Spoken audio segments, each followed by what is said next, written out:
En un espejo, de Agatha Christie. No puedo explicar esta historia. No tengo ninguna teoría al respecto al cómo y al porqué de ella. Sencillamente sucedió. De todos modos, me pregunto algunas veces cómo se hubieran desarrollado las cosas si hubiera notado entonces aquel detalle esencial que no observé hasta muchos años más tarde. Si lo hubiera notado, bueno, creo que el rumbo de 3 vidas hubiera cambiado por completo.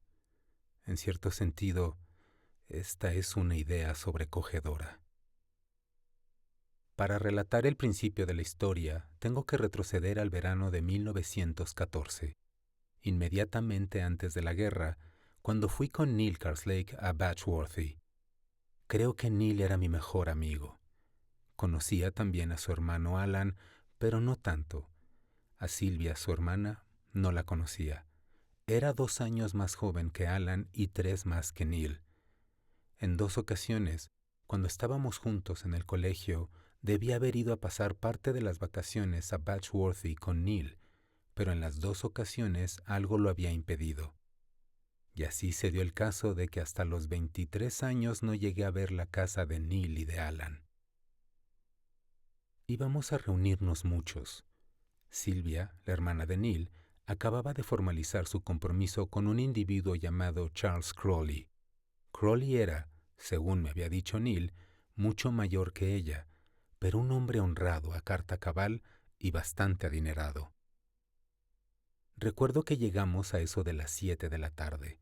Todos estaban en sus habitaciones, vistiéndose para la cena. Neil me llevó a mi cuarto. Batchworthy era una casa antigua, atractiva y de construcción irregular. Durante los últimos 3 siglos la habían ido ampliando, y estaba llena de peldaños que subían o bajaban y de escaleras inesperadas. Era una de esas casas en las que no es muy fácil orientarse. Recuerdo que Neil me prometió pasar a recogerme al bajar al comedor. Me sentía un poco tímido ante la idea de conocer a su familia. Recuerdo que dije, riendo, que aquella era una casa donde uno esperaba encontrarse con fantasmas en los pasillos, y él contestó, sin darle importancia, que se decía que lo sabía, pero que ninguno de ellos lo había visto y que ni siquiera sabía qué forma se le atribuía a los fantasmas de Batchworthy. Luego salió y yo me puse a revolver en las maletas en busca de mi ropa de etiqueta. Los Karslake no eran ricos. Se aferraban a su vieja casa, pero no había criados que sirvieran a los invitados y deshicieran sus equipajes. Pues bien, había llegado a la fase de hacerme la corbata. De pie frente al espejo, podía verme la cara y los hombros, y detrás de ellos la pared de la habitación. Un trozo liso de pared interrumpido en el centro por una puerta. Y en el momento en que había logrado hacer el nudo, observé que la puerta estaba abriéndose. No sé por qué no giré en redondo. Creo que eso hubiera sido lo natural, pero el caso es que no lo hice.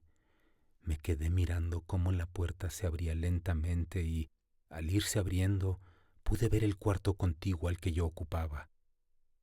Era un dormitorio mayor que el mío, con 2 camas y, de pronto, contuve la respiración. Porque al pie de una de las camas había una chica y alrededor de su cuello un par de manos de hombre, y el hombre la iba echando hacia atrás, poco a poco, apretándole la garganta al hacerlo, de modo que la chica estaba asfixiándose lentamente. No había la menor posibilidad de error. Lo que veía era clarísimo. Se estaba cometiendo un asesinato. Podía ver con claridad la cabeza de la chica, su cabello, de un dorado intenso, el terror agonizante de su hermoso rostro que lentamente se iba inundando de sangre. Al hombre solo podía verle la espalda, las manos y una cicatriz que le bajaba por el lado izquierdo de la cara hacia el cuello. Se tarda algo en contarlo, pero, en realidad, solo pasé unos segundos contemplando atónito la escena. Luego giré en redondo para salvarla, y en la pared que había a mi espalda, en la pared reflejada en el espejo, no había más que un gran armario antiguo de caoba, ni puerta abierta, ni escena violenta. Giré de nuevo hacia el espejo reflejaba tan solo el armario. Me pasé las manos por los ojos. Luego crucé la habitación en 2 zancadas y traté de empujar el armario, y en aquel momento entró Neil por la otra puerta, la del pasillo, y me preguntó qué diablos intentaba hacer. Debió de creer que estaba un poco chiflado cuando me volví hacia él y le pregunté si había una puerta detrás del armario. Dijo que sí, que había una puerta que conducía al cuarto contiguo.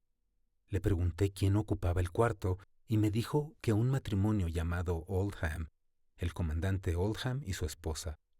Le pregunté entonces si Mistress Oldham era muy rubia, y al contestarme él secamente que era morena, empecé a darme cuenta de que debía de estar haciendo el ridículo. Me rehice, di una explicación poco convincente y bajamos la escalera juntos. Me dije que debía de haber sufrido una especie de alucinación y me sentí avergonzado y un poco tonto. Y entonces Neil dijo, mi hermana Silvia, y vi delante de mí el rostro encantador de la chica a quien estaban asfixiando. Y me presentaron a su novio, un hombre alto, moreno, con una cicatriz en el lado izquierdo de la cara. Bueno, ahí lo tienen ustedes. Me gustaría que meditaran la cuestión y me dijeran qué hubieran hecho en mi lugar. Ahí estaba la chica, exactamente la misma chica, y allí estaba el hombre a quien yo había visto estrangularla y se iban a casar dentro de 1 mes aproximadamente. ¿Sería o no aquello una visión profética del futuro? ¿Volverían allí Silvia y su marido algún día? ¿Les darían aquella habitación, la mejor habitación de invitados? ¿Y la escena que yo acababa de presenciar tendría lugar en la realidad? ¿Qué iba a hacer yo? ¿Podía hacer algo? ¿Podría alguien creer en mi historia? ¿Me creería Neil, la chica misma? Durante la semana que pasé allí le estuve dando vueltas al asunto una y otra vez. ¿Hablaría o no hablaría?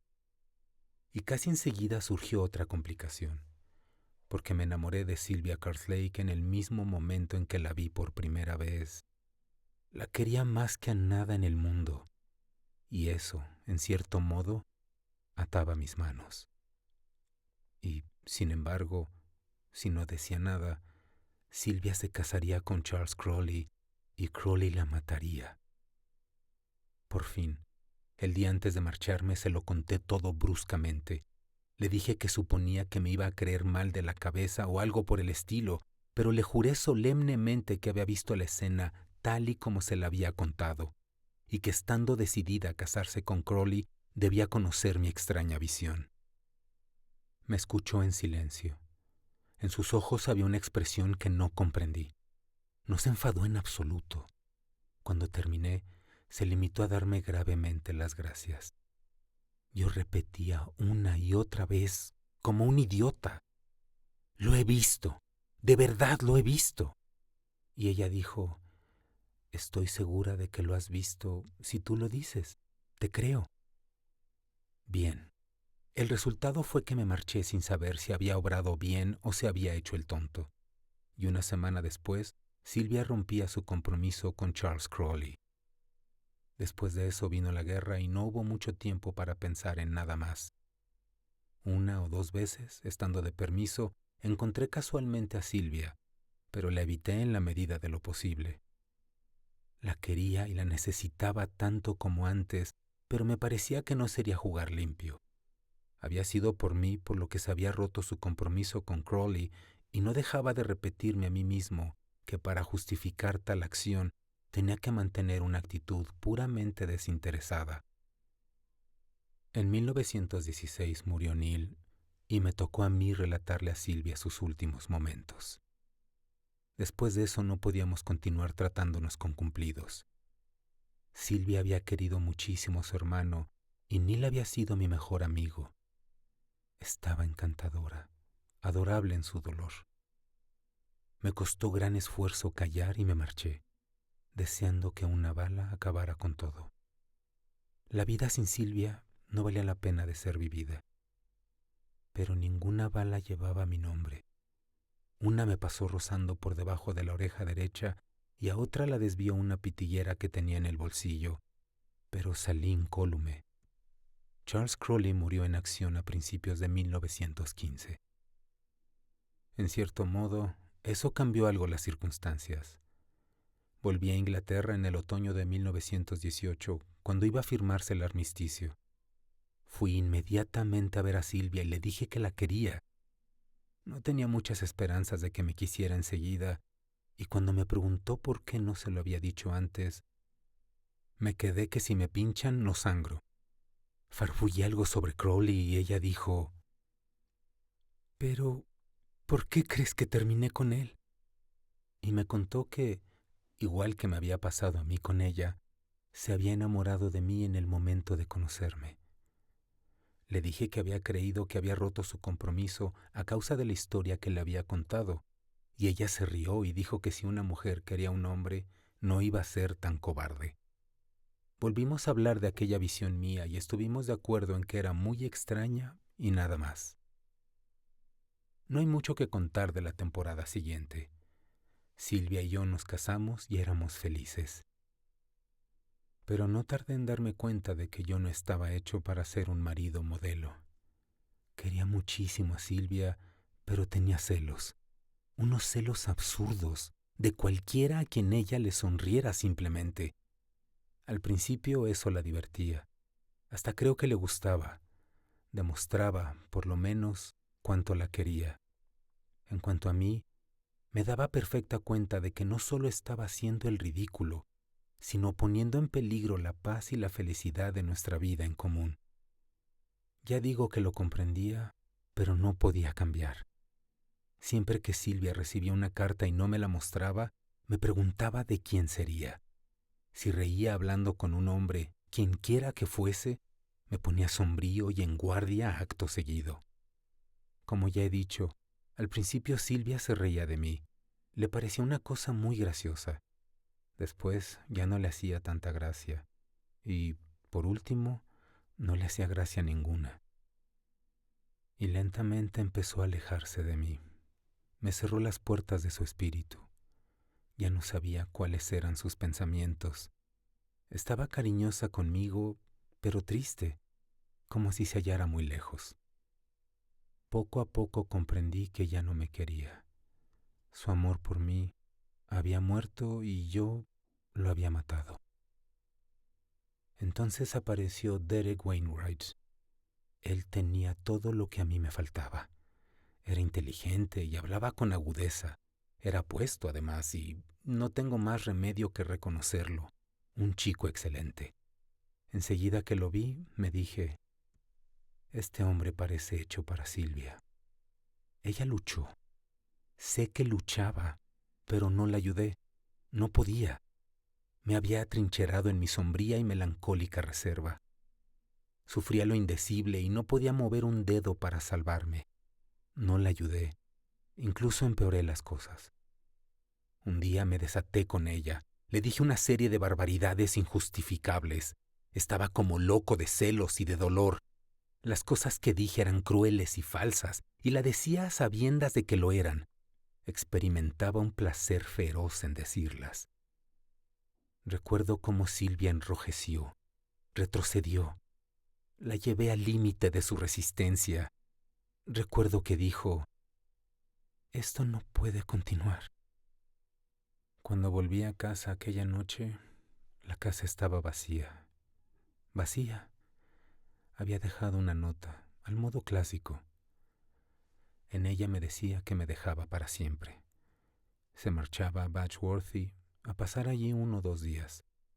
Después se iba junto a la persona que la quería y la necesitaba. Tenía que considerar aquello como el fin.